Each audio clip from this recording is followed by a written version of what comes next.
Hello, I'm David Chaston with 989, brought to you by interest.co.nz. This is where you get everything you need to know in 90 seconds at 9 o'clock, including news of an even weaker oil prices and tough consequences. But first, US jobless claims fell last week, although not quite by as much as was expected. Fewer Americans signed up for unemployment benefits as employers retained staff to meet domestic demand for goods and services ahead of their busy holiday season. Today's ECB meeting was something of a damp squib. No real decisions for action were taken, although Mario Draghi did say that technical preparations have been stepped up for further measures if needed to revive the Eurozone economy, and that they will reassess stimulus plans in early 2015.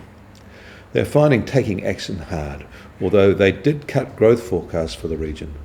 Oddly, the euro strengthened on the non-decision.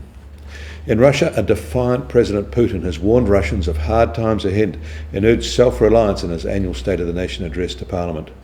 Russia is being hit hard by falling oil prices and by Western sanctions imposed in response to its interventions in neighbouring Ukraine.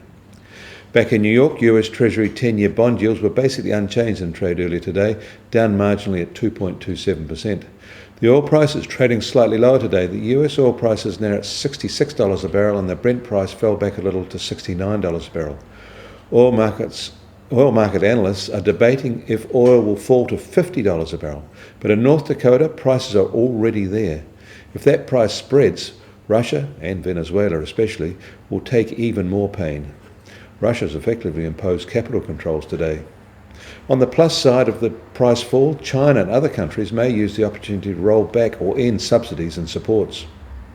In contrast to the oil markets, equity markets are higher, erasing yesterday's unusual drop. Wall Street was driven by good domestic confidence data and those lower jobless claims. Gold is unchanged from this time yesterday at $1,207 an ounce. The Kiwi dollar has risen overnight against the US dollar. We start today at 78 US cents.